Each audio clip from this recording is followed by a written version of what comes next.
Oi, gente, tudo bom? Como estão? Como passaram? Como estão passando? Eu espero que bem. Eu tô vendo aqui no meu relógio 14h29 para virar para 30. Pronto, 14h30 agora. Bem, eu vou antes retomar um pouco as regras, assim, rapidamente, as regras sobre as interações online de quem está inscrito e deseja certificação. Essas pessoas que se inscreveram, elas se inscreveram pelo SGE. Então elas deixaram o e-mail. Ao deixar o e-mail, elas fizeram um cadastro, se cadastraram no SGE, mandaram um e-mail e o pessoal do NUP, né, mais especificamente na pessoa de Rebeca, que é a secretária, fez essa lista dos inscritos e me passou essa lista. Meu trabalho como professora, coordenadora desse projeto, é mandar sempre os informes por e-mail. Então, todas as pessoas que se inscreveram pelo SGE cadastraram seu e-mail. Se alguma dessas pessoas estiver aí ouvindo, se inscreveu e não recebeu nenhum e-mail ainda meu, é porque teve algum problema com seu e-mail. Então é muito importante que essa pessoa se manifeste de alguma forma. Ela pode falar aqui pelo nosso chat, ou então melhor do que o chat é mandar uma mensagem, né, privada, para repassar o e-mail e a gente conferir para ver se essa pessoa de fato está cadastrada lá o e-mail certinho. Pronto. Então, isso é uma questão. O e-mail, vocês, né, cadastraram o e-mail, então todos os informes oficiais vocês vão receber por e-mail.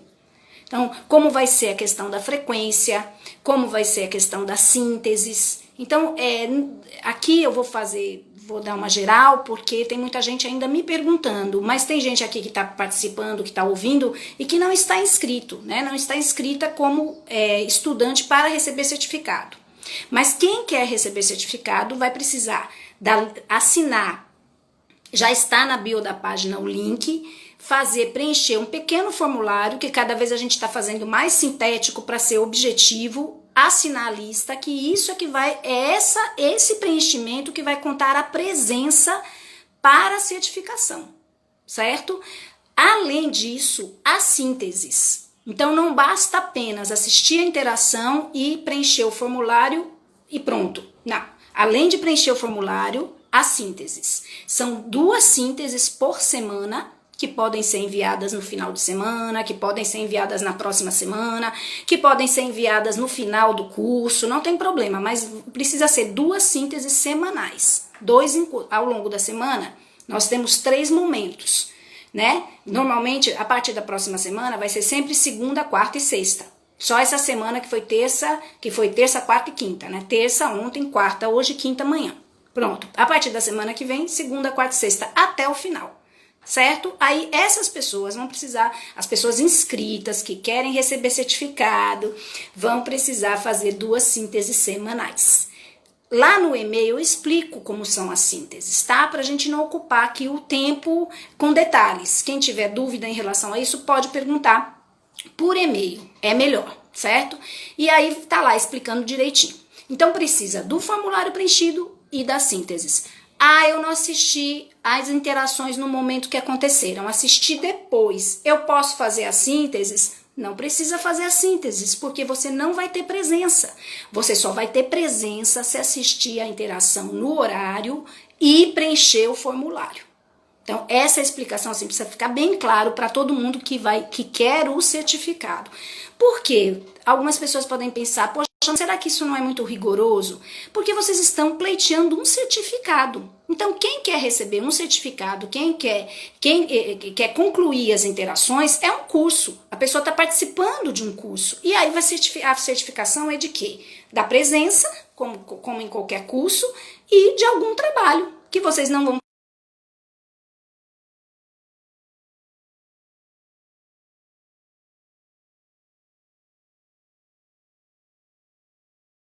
dos encontros, uma das semanas são 3 sínteses, certo? São sempre 2 sínteses, mas são 3 sínteses de uma semana, para poder totalizar 30 horas, que é o equivalente a 75% do curso para a certificação. Então, se alguém tiver alguma dúvida, pode entrar em contato aqui pelas mensagens, né, privadas, ou pode entrar em contato aqui pelo falar mesmo, fazer um comentário. Olha, eu estou ainda em dúvida em relação ao meu e-mail, eu não recebi nenhum e-mail, então coloque aí seu e-mail, e aí eu vou pedir para os discentes que estão trabalhando comigo anotarem aí esse e-mail das pessoas que, eventualmente, pessoa que não recebeu ainda nenhum e-mail, porque eu já mandei alguns e-mails. Ontem mesmo eu mandei da bibliografia da interação online de ontem, né, das interações online de ontem.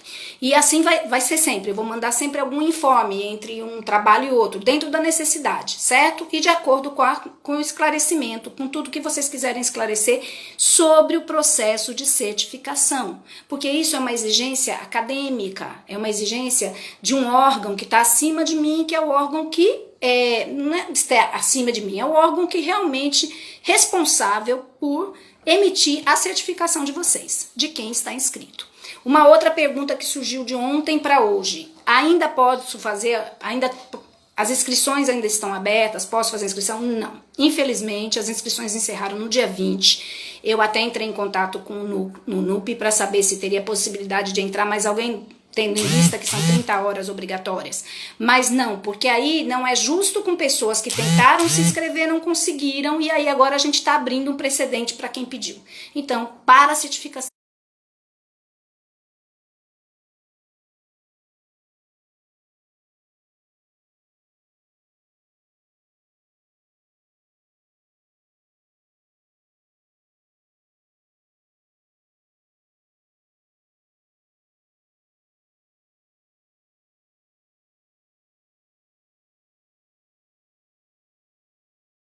os fundamentos da psicologia analítica, parte 1. Porque assim, a gente, né, tem que de alguma forma estabelecer um patamar que a maioria que está participando consiga ter acesso às informações, porque obviamente devem ter pessoas aí acompanhando essas interações que conhecem um pouco da psicologia analítica e sabem dos seus conceitos fundamentais. Porém, eu não posso pensar que todo mundo sabe. Então eu tenho que partir de algum lugar, eu tenho que partir de algum ponto até para a gente poder ir aprofundando. Então eu vou fazer uma explanação hoje e amanhã dos conceitos fundamentais.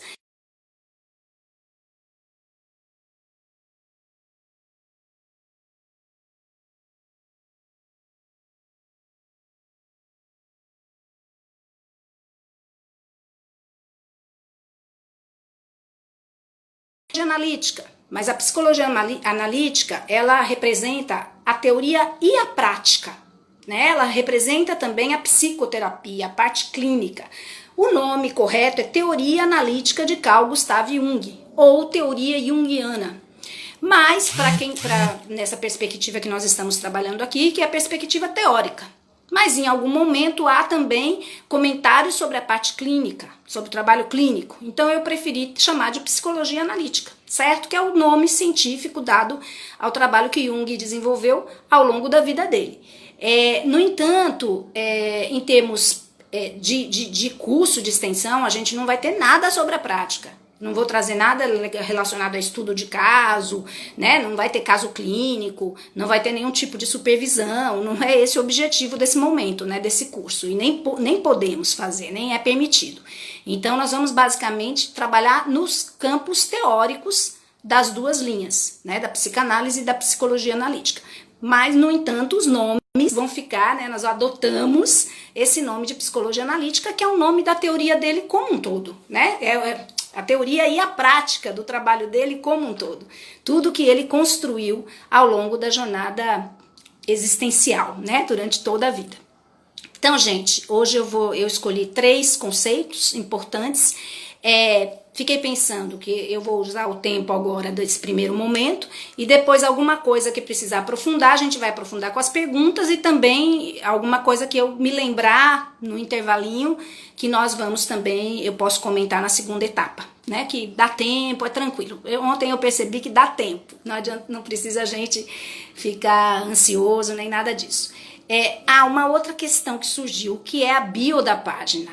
A bio da página, gente, quando você vê lá o quem sabe, underline UNEB, você vai ver embaixo um linkzinho.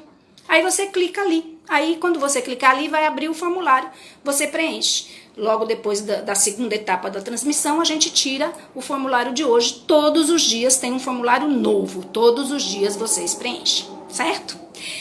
Então vamos lá. A gente ouve muito, a gente ouve várias perspectivas que tentam trazer o que é principal. Qual é o cerne principal da teoria junguiana? O que é que Jung perseguiu a vida toda? O que seria mais importante falar da teoria dele? Essa escolha do que é mais importante é difícil, porque a teoria dele é muito ampla e muito profunda. Então, se a gente eleger, por exemplo, o que Jung escolheu como principal foi o processo de individuação. Não está errado. O trabalho dele todo segue esse eixo do processo de individuação.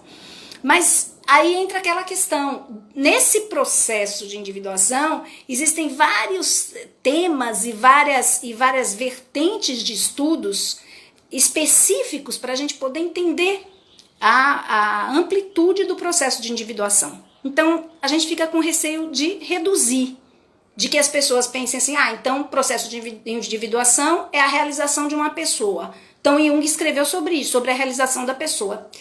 A gente vai reduzir a teoria dele. Se a gente tentar trazer assim, qual é a mola mestra? É difícil essa síntese dessa forma.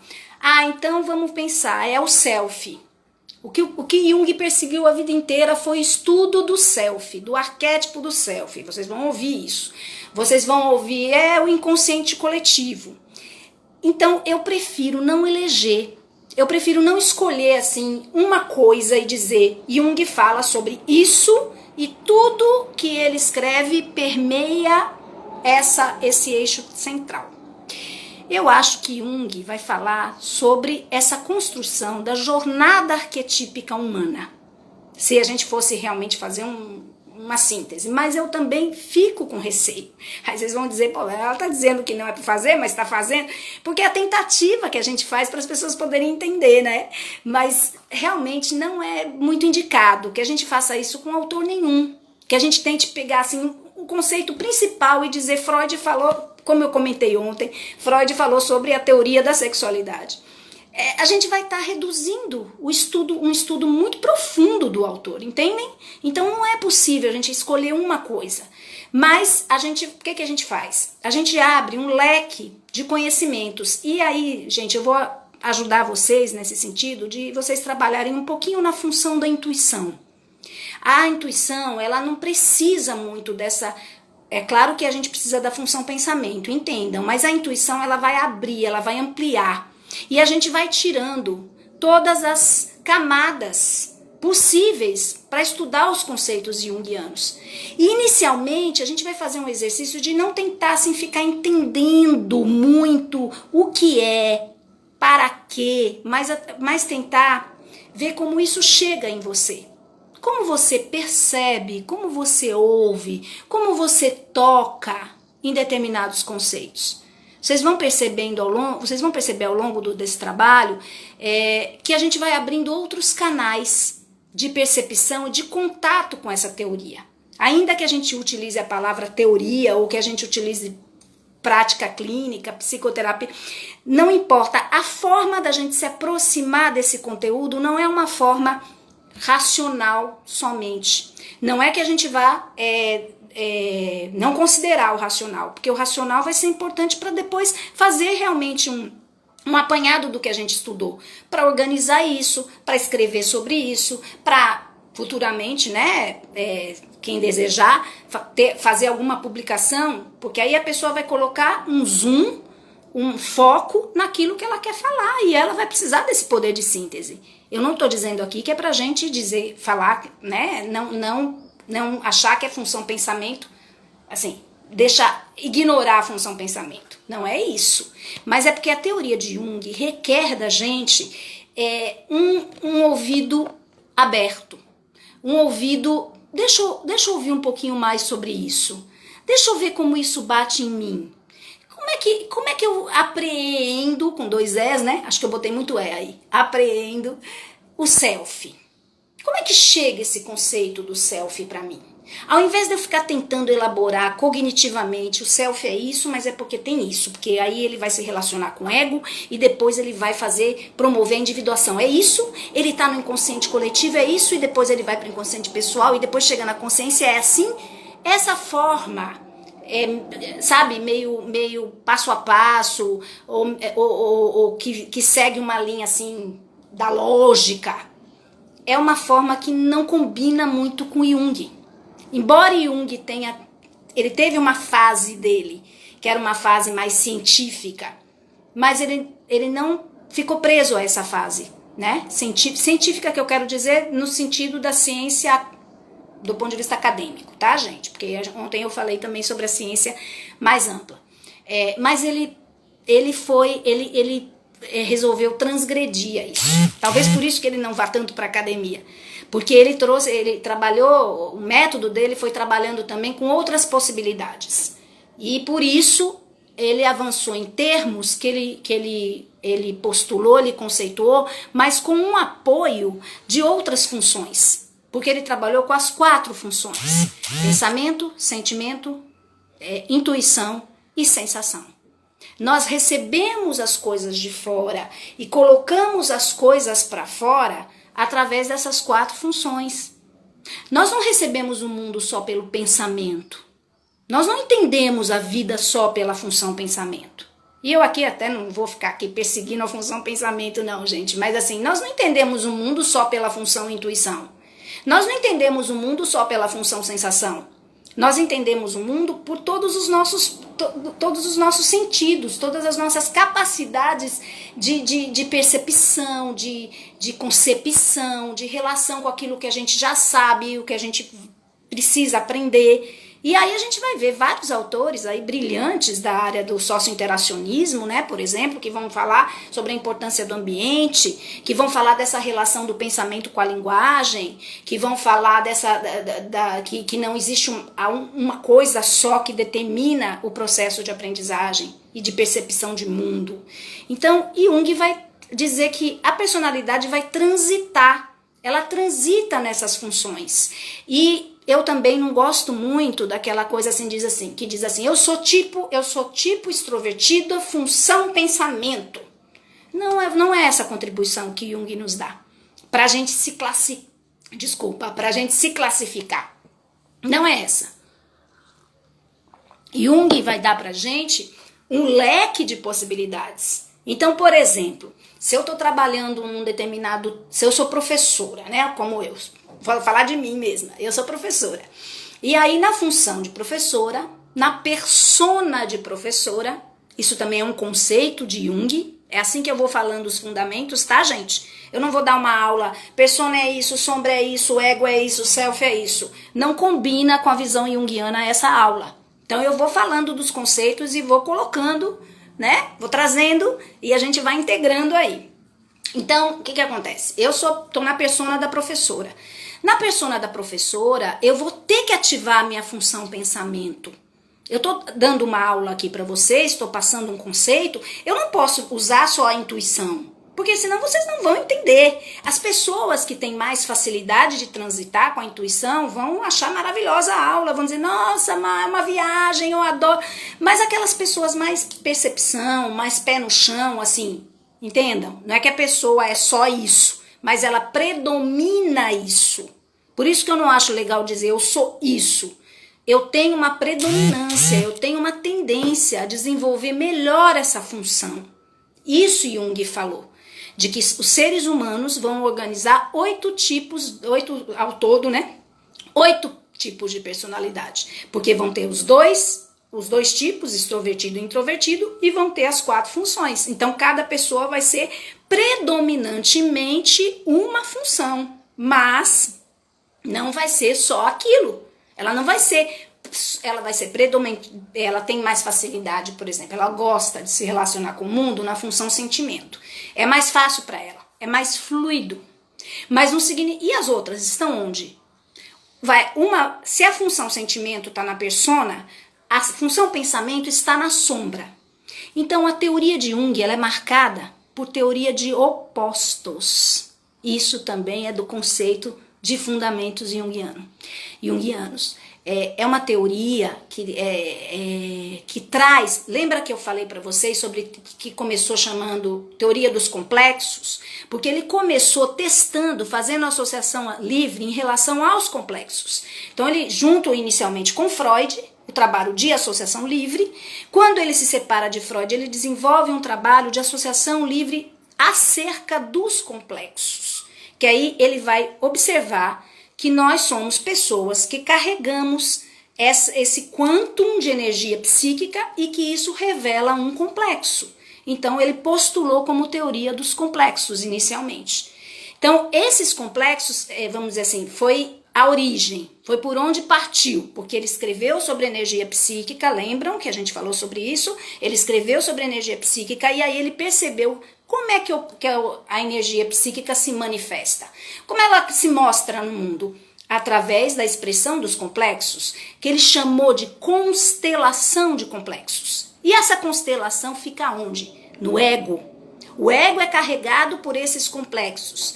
E esses complexos emergem de onde? De onde? Do inconsciente coletivo, porque eles estão no centro dos arquétipos. Então, todos nós temos tendência a desenvolver todos os complexos, de toda a ordem.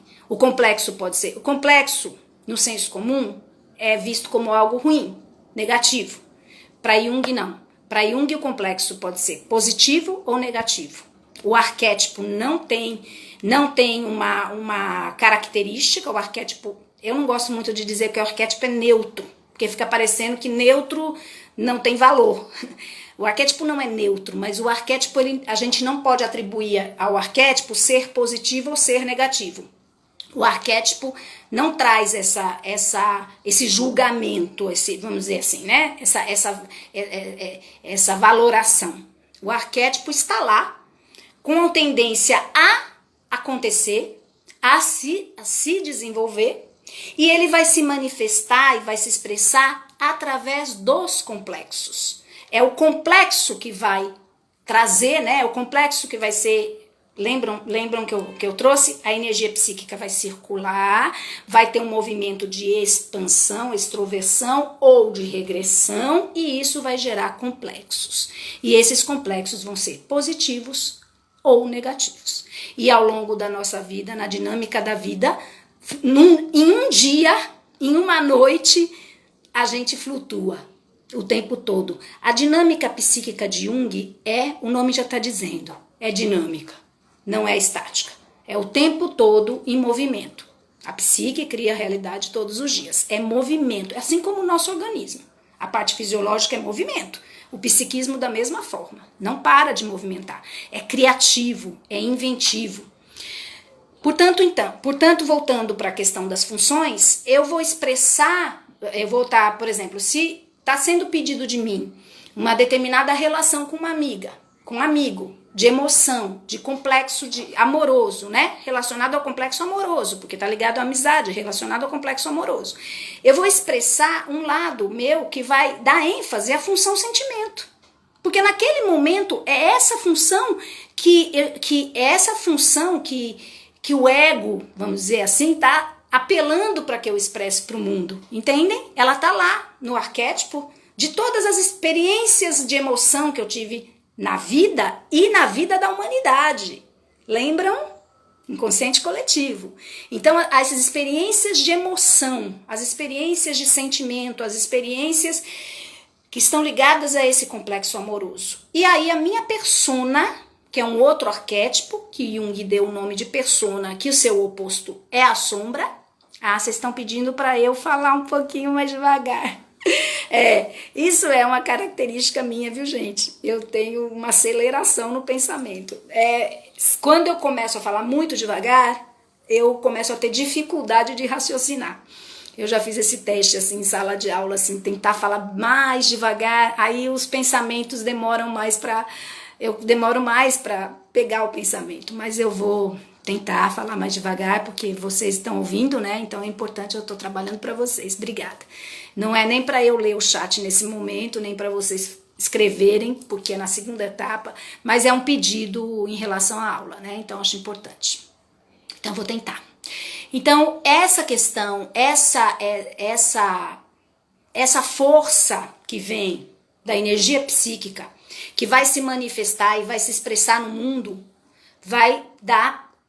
Imaginem os complexos como se fosse assim matizes de cores, né, do arco-íris. Então, ora o complexo vai estar mais constelado e vai ter uma tonalidade mais forte, ora vai estar mais regressivo e vai ter uma tonalidade mais fraca.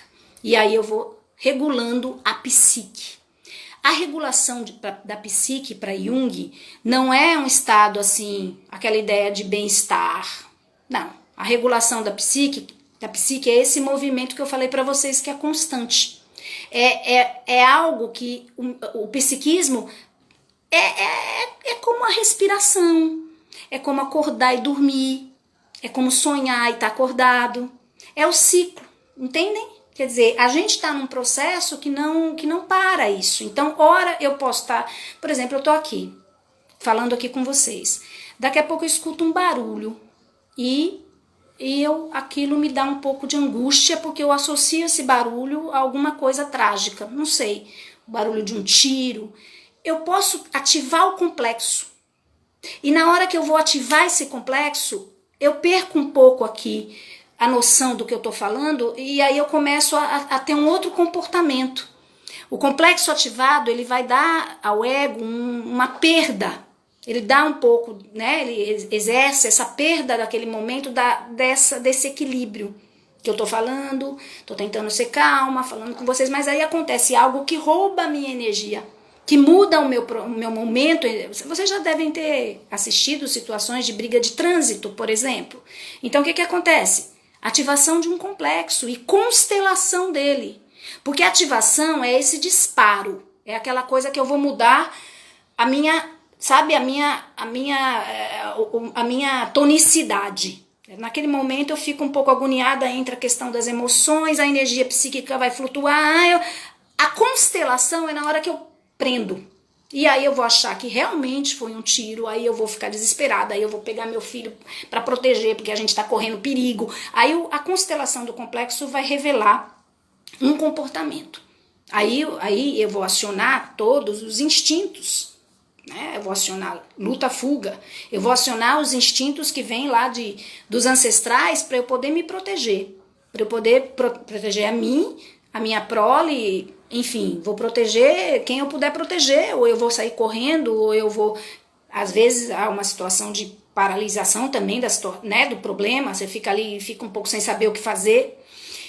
Então, gente, eu tô dando um exemplo assim bem aquela coisa, como é que eu posso dizer? Quando a gente está em sala de aula é muito bom, né? Porque aí o estudante fala tal coisa, professora. Mas assim, bem caricato, né? Uma coisa muito assim, um exemplo. Mas isso vai acontecer o tempo todo. Então, ora eu tô por isso que eu quero trazer para vocês que é muito perigoso a gente colocar os conceitos junguianos de uma forma...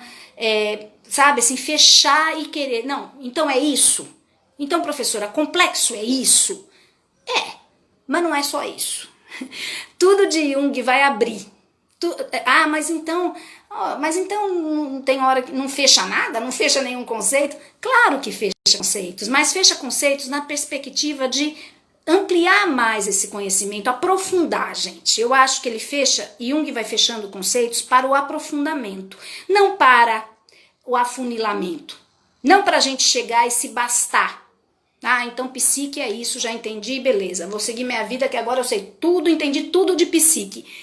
Entendi o básico de psique, então Jung vai convidar a gente eu vou mergulhar na psique. Eu consegui perceber mais ou menos a conceituação do que é essa dinâmica psíquica, eu vou chegar mais fundo. Então é como aquela imagem que vocês já devem ter visto várias vezes da ponta do iceberg, né? Você está vendo a pontinha.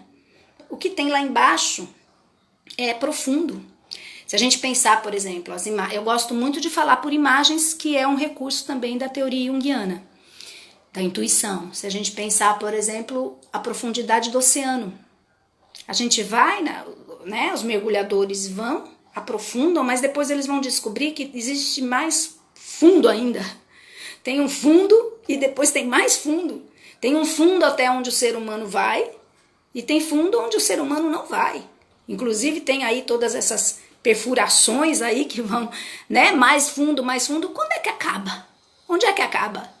Então, é nesse sentido, o psiquismo também vai ter essa construção de que você compreendeu a persona, por exemplo, você compreendeu um comportamento da persona, mas persona é só isso?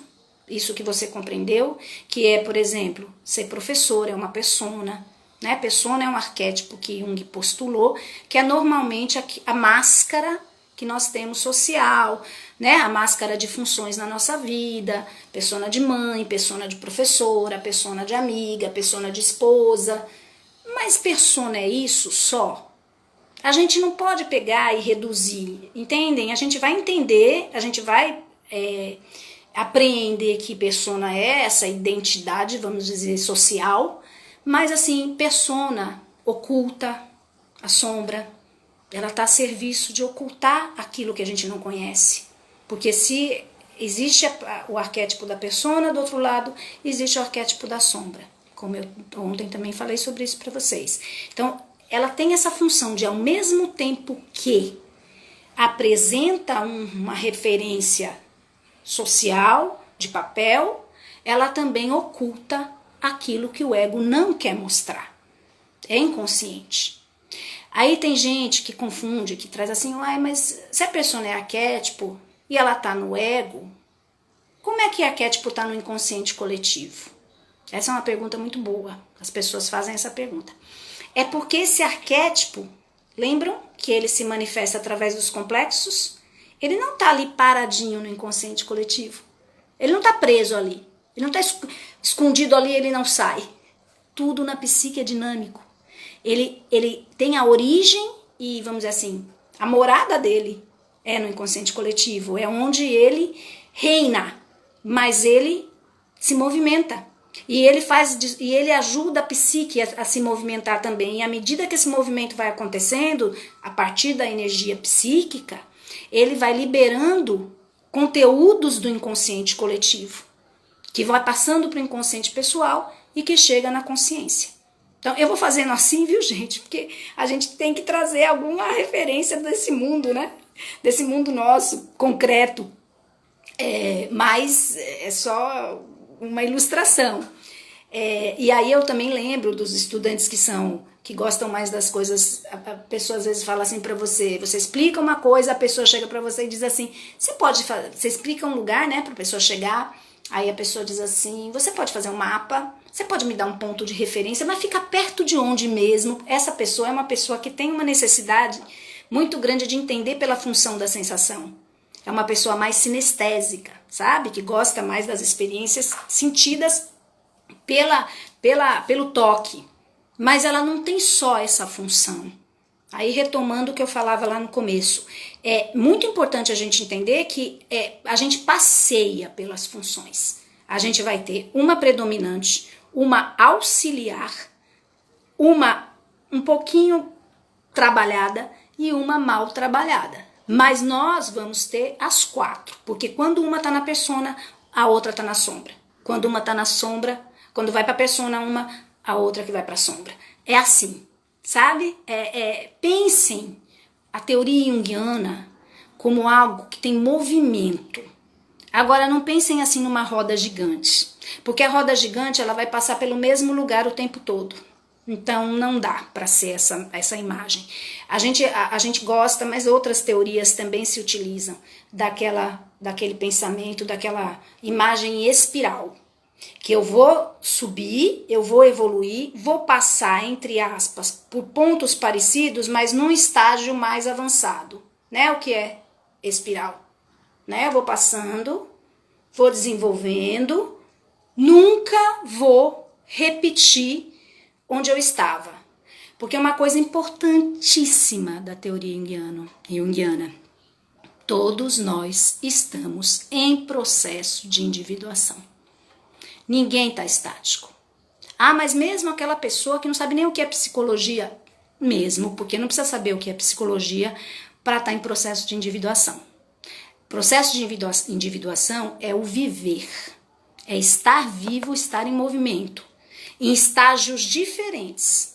E ainda vou dizer mais, não significa que uma pessoa que estuda psicologia, que é fera nos assuntos, na sua vida pessoal, ela está mais evoluída no processo de individuação do que uma outra que não estuda esses assuntos. Não tem nada a ver. Inclusive é perigoso, porque a gente às vezes tem o complexo do poder, né? A área da psicologia, assim como as outras áreas também vão ter seus poderes de acordo com a área, mas nós da área psi, a gente tem mania de achar que entende tudo de comportamento, né? E a gente tem mania de achar que sabe tudo sobre a gente. Ah, eu sei, isso aí é o complexo tal, nanana. E inclusive tem pessoas da área de psi que não fazem terapia. Eu acho isso, na minha opinião, posso até ser radical, viu gente? Radical extremista, né? Que é um termo mais correto.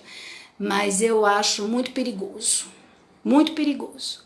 Alguém estudar psicologia e não fazer terapia. Essa pessoa está brincando com fogo. Porque ela está lidando com conceitos, mexendo com conteúdos que, obviamente, nesse momento, eu estou falando aqui com vocês, vocês estão pensando em conteúdos de vocês.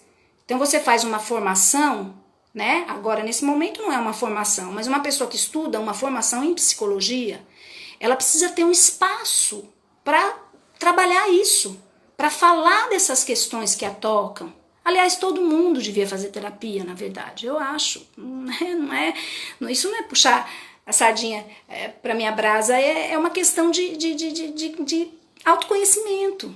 Todo mundo deveria procurar um trabalho terapêutico dentro das suas condições, né, dentro do seu processo, dentro da linha que escolhesse, porque é muito importante o processo terapêutico para se conhecer. Portanto, a pessoa está trabalhando ali com questões e a inconsciência é gigantesca. E há no terapeuta, no psicólogo, esse complexo do poder sobre esses conteúdos. A gente começa a estudar, a gente começa, não sei quem, acho que está com complexo constelado. E aí vamos falar em várias linguagens aí, né? Psicanalítica, o que for. Isso aí é recalque. Isso aí, minha filha, ficou preso ali, ó, é o Édipo. Isso aí eu já sei como é o Édipo, é todo o Édipo. É algo assim que as pessoas saem... Eu não tô dizendo que todo mundo faz isso, tá, gente? Pelo amor de Deus. Mas eu vejo muito, com frequência, eu já vejo isso no senso comum, né? O julgamento sobre a atitude do outro. A gente já tem isso no senso comum. Aí vem a sabedoria milenar aí, né? Quando você aponta um dedo para lá, tem quantos apontando para você, né? Então, cuidado com essa coisa de falar do outro. E na área psi, a gente começa a fazer diagnóstico de pessoas que não pediram diagnóstico. As pessoas não estão pedindo diagnóstico de mãe, de pai, porque a gente acha que sabe e pronto, e tá aprendendo e pô, tá com a corda toda. Muito legal saber, muito legal aprender, muito legal se aprofundar, mas o objetivo, o serviço, não está a serviço disso. Não está a serviço de diagnosticar todo mundo que aparece. Não está a serviço de você falar para um amigo de determinado vício que ele tem, que muitas vezes ele não está pronto para ouvir. Ou ele não elegeu você para falar. Você pode até, se ele lhe pedir, você fala. Mas se ele não lhe pedir, você não vai dar opinião numa coisa que para ele pode ser muito dolorosa, inclusive. Então a gente tem que cuidar. A gente tem que cuidar. Amigo cuida. Amigo não fica falando as coisas que mas amigo pode falar. Sim, pode falar num determinado limite e dentro daquilo que vai ajudar o outro. Porque você vai falar com que objetivo? É para ajudar. Então, se você falar para julgar e para se colocar no lugar de alguém que sabe sobre aquilo e o seu amigo não sabe, porque ele não é da área psi, ou ele está com uma cegueira, que você está vendo essa cegueira dele, olhe para a sua. A primeira lição de casa, gente, a primeira tarefa de casa, em toda a teoria psicológica, e não é só analítica, qualquer teoria, olhe para você, vá para dentro, sabe aquelas coisas bem da sabedoria milenar mesmo. Ao invés de você ficar, né? Porque a gente escuta muito isso em vários preceitos aí. Prefeitos. Atufalho. Interessante. Em vários preceitos aí orientais. Olhe para você. Comece por você. A lição de casa é em você. O que é que você precisa melhorar? O que é que você precisa investir para ser alguém? Porque o que é a individuação? Aí voltando para o conceito, né? Que eu estou falando aqui de um monte de coisa, mas tudo isso está relacionado. O que é a individuação? A individuação é esse processo de consciência do seu processo, da sua estrada, da sua jornada. É você sair da ignorância analítica. É você sair desse lugar de projetar, que esse é um outro conceito importante que não é de Jung, mas já vem da construção da psicologia.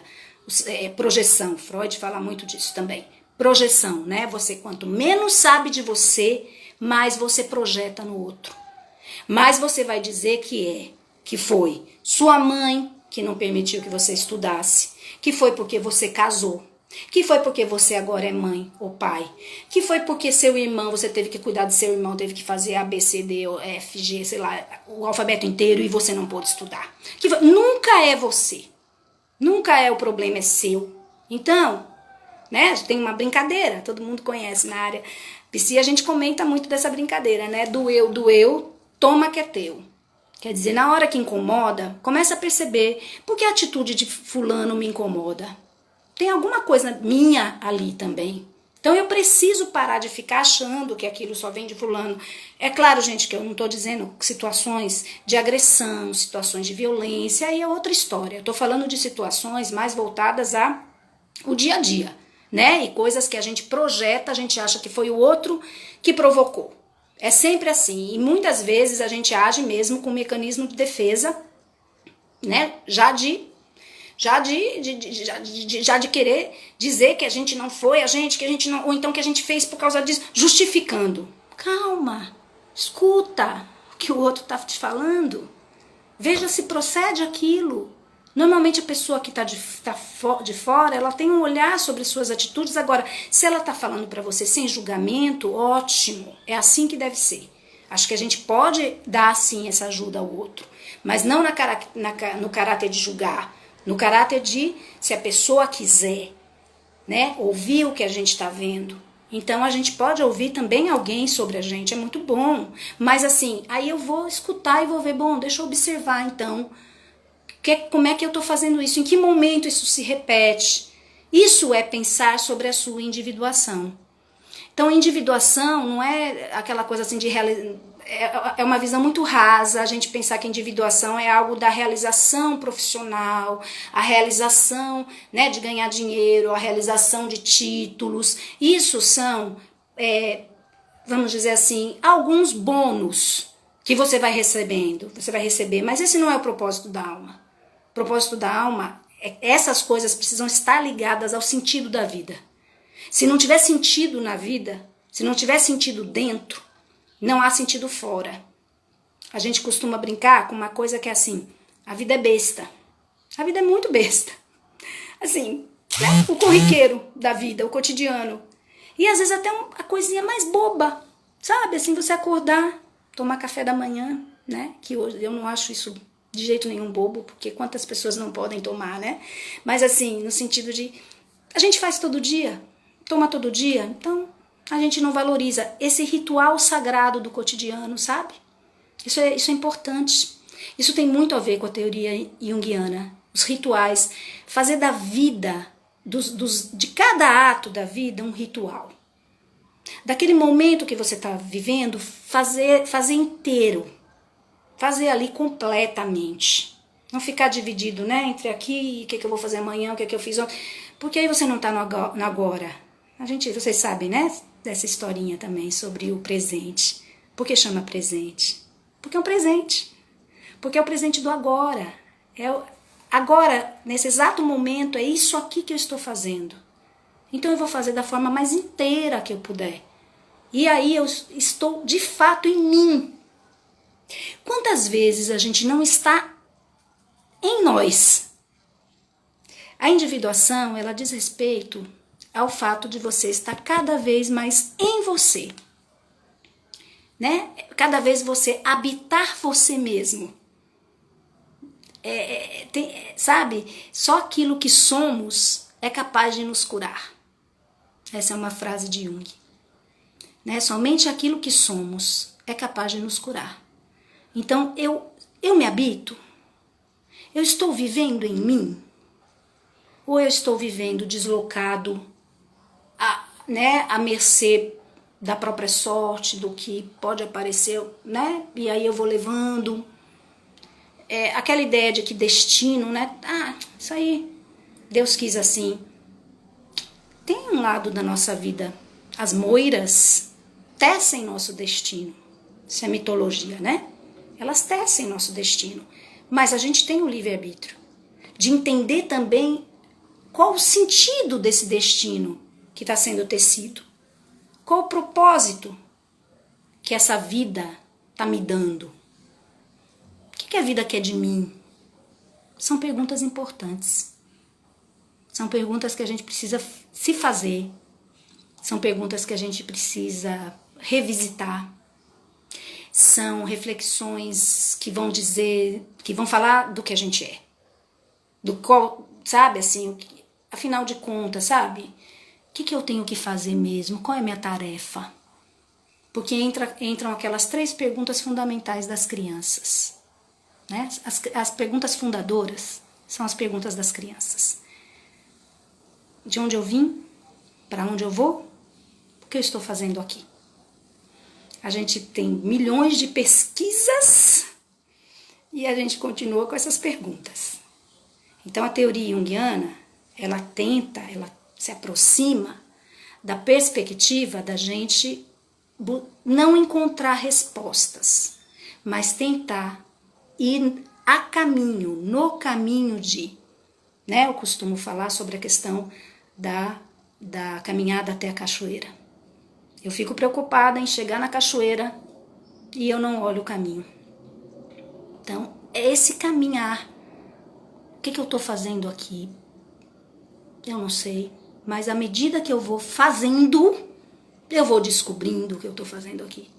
E à medida que eu vou agregando esse sentido do que eu estou fazendo, eu vou descobrindo bem mais o que eu estou fazendo aqui, e isso vai propiciando para mim aceitar mais os desafios das propostas, né, que me chegam, não por acaso, não à toa, porque não chega nada à toa, que chegam como perspectiva de resolução da minha vida interna. Então, se acontece alguma coisa que eu considero um acidente, eu tenho que analisar o que isso está querendo me falar.